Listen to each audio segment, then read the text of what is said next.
Salutare lume, eu sunt APG. Bun venit la un nou clip de pe acest canal, bun venit la un nou Q&A de pe acest canal. Cum știți, dacă mă urmăriți pe Instagram, dacă nu mi-ați dat follow, puteți să-mi dați acum follow pe Instagram. Știți foarte bine că v-am cerut acolo pe story să-mi dați niște întrebări pentru un Q&A de final de an, deoarece pur și simplu ca pe final de an, că toți suntem în decembrie, m-am gândit să facem un Q&A să vedem dacă aveți anumite curiozități despre acest an și despre mine, cum este vorba. Și da, nu uitați să vă abonați dacă sunteți noi pe acest canal, să facem și noi 4000 de abonați până la finalul anului. Chiar ar fi o surpriză mișto de Moș Crăciun, deci puteți să-mi dați un subscribe acolo, că nu strică, sau să dați share. Totodată să dați like și, cum am zis, follow pe Instagram, deoarece mă ajută foarte mult, deoarece acolo sunt foarte activ. Și fără să mai lungim intro, sper că vă place produsul. By the way, avem câteva întrebări de pe Instagram, cum am zis, lăsate de voi și hai să vedem ce curiozități mi-ați lăsat. Prima întrebare este next target, adică ce urmează să fac pe viitor. Pentru cei ce știu foarte bine că mi-a schimbat și calculatorul, deci asta a fost cea mai mare realizare pe plan profesional, să zic așa, pe anul ăsta, gen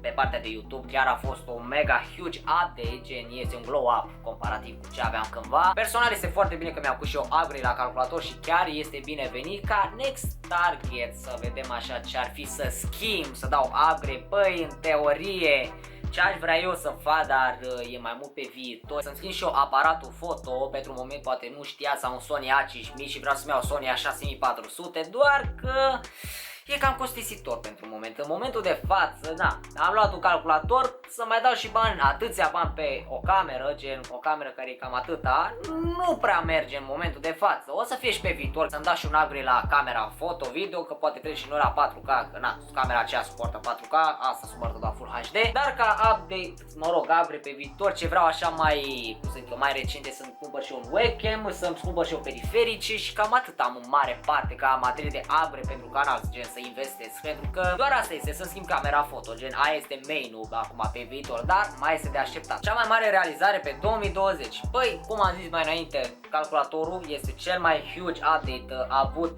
pe plan profesional. Mai sunt câteva, dar astea nu intră pe video, if you know what I mean, că țin de mine, gen, pe partea aia personală, gen, astea sunt niște chestii ce nu se zi la cameră, gen, să nu dăm din casă, cum e vorba, dar cea mai mare realizare, calculatorul. Și ca realizări de astea, ca să nu zic cea mai mare, na, cum am zis, am cunoscut multă lume, am avut o vară chiar în ciuda pandemiei foarte mișto și, mă rog, perioada care a fost super mișto în ciuda pandemiei, deci eu pentru moment pot să zic că am realizări, dar realizarea cea mai mare, calculator, evident. Care e cea mai bună poza ta? Băi, poză pe Instagram, fiindcă, cum am zis, doar pe Instagram este, că poate nu știa, mai sunt și fotograf intru la cadru, pentru că, na, am omis eu să zic ceva când am făcut shooting challenge. Când ești YouTuber, trebuie să mai știi și ceva poze, că na, thumbnail-urile alea cam contează, zic și eu, și na, mai ai cunoștințe, gen să faci poze manual cu ISO, apertură, diafragmă, chestii de genul, gen cadre și tâmpenii de genul. Și na, ca să zic așa, cea mai bună poză este tot ce am pe Instagram, gen ce a rămas pentru un moment, gen când vedeți videoclipul acesta și ce a mai rămas pe contul de Instagram, gen la momentul actual, că restul sunt arhivate. Deci alea sunt cele mai mișto fotografii pe care le am, fiindcă na, e o diferență între o poză și o fotografie. Ai vreun lucru pe care îl regreți că l-ai făcut? Regretat în momentul de față? Băi, este o vorbă, gen, nu știu, eu merg pe o miză, ce nu te omoară te întărește, gen, dacă nu făceam aia, nu treceam peste, gen, ca să învăț din acea greșeală pe care am făcut-o. Chestii pe care le regret făcute pe YouTube, na, personal, că na, nici clipuri multe n-am postat, că na, lenea și acum cu calculator se zice că revin, dar chestii pe care le-am regretat, videoclipuri, să zice că în momentul ăsta se zice de videoclipuri, n-am, adică gen am în cap videoclipurile pe anul ăsta, videoclipurile mari și regretate nu, gen am crescut prin clipurile alea, asta da, dar să am regrete că l-am făcut, nu, deci nu am un lucru pe care îl regret că l-am făcut, gen pe YouTube, you know? Următoarea întrebare este: de ce nu filmezi cu iubita ta?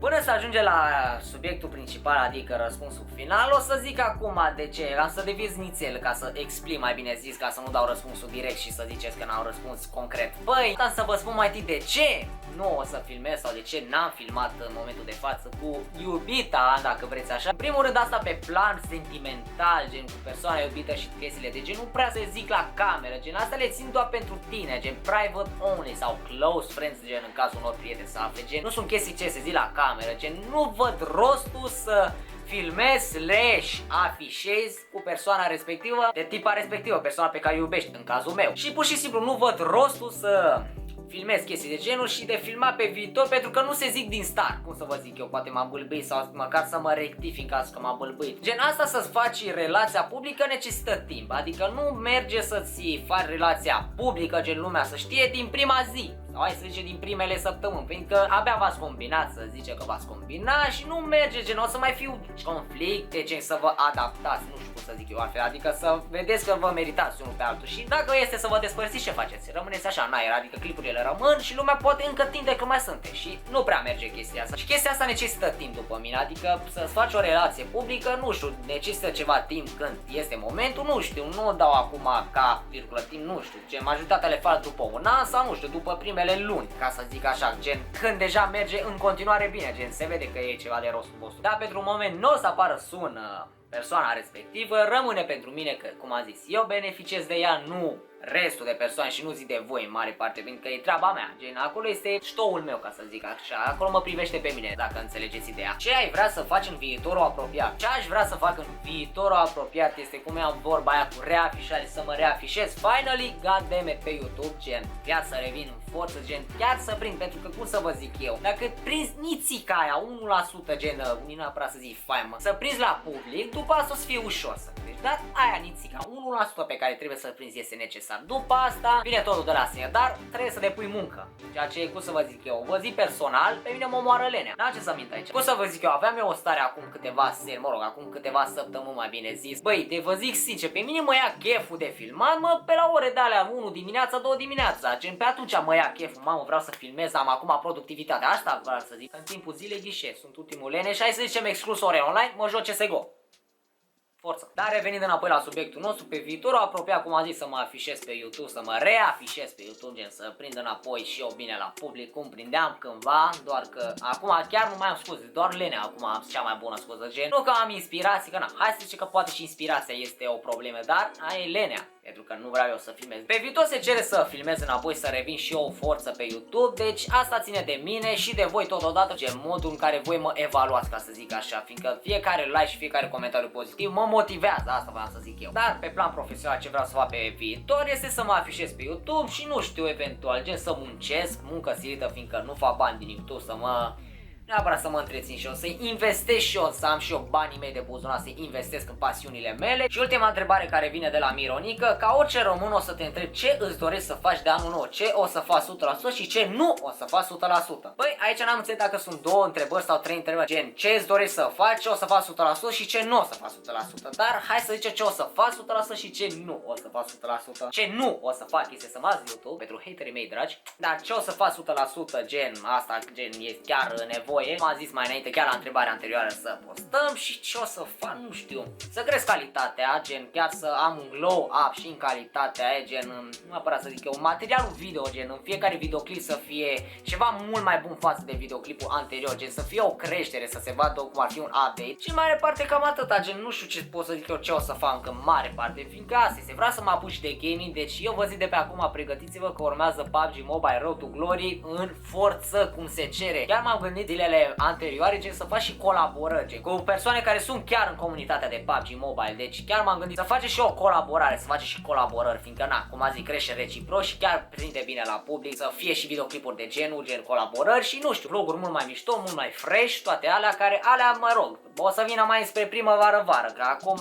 e iarnă, e zăpadă afară, nu prea merge. Și cam acesta a fost și videoclipul de astăzi, nu uitați să vă abonați și să-mi dați și mie follow pe Instagram, goddammit că se cere, deoarece este foarte important. Un like egal o motivație pentru PG, deci eu vă zic să dați acolo like, că cam se cere, gen, dacă vrei și videoclipuri noi, fiindcă mai am și anumiți să nu-i facem hater, persoane, specimene, pentru că nu o să-i fac hater, pentru că nici hater nu zice. Cum e versul lui Inisebi din Up Next, dar să zice că l-adaptăm, mă vorbesc pe la spate, dar pe piesa mea e Sara, adică ei pe la spate mă fac în toate felurile, dar ghiși ce, tot ei vor să jucăm CSGO. Un exemplu, acum nu o să dăm din casă cum e vorba, adică nu mă privești, pentru că ei doar vor atenție, gen, eu nu. N-au ce să facă cu viața lor, adică partea a doua, noi să fim sănătoși. Eu am fost Dan PG, ne auzim data viitoare, sper că vă place brăduțul, bou să-i în pas!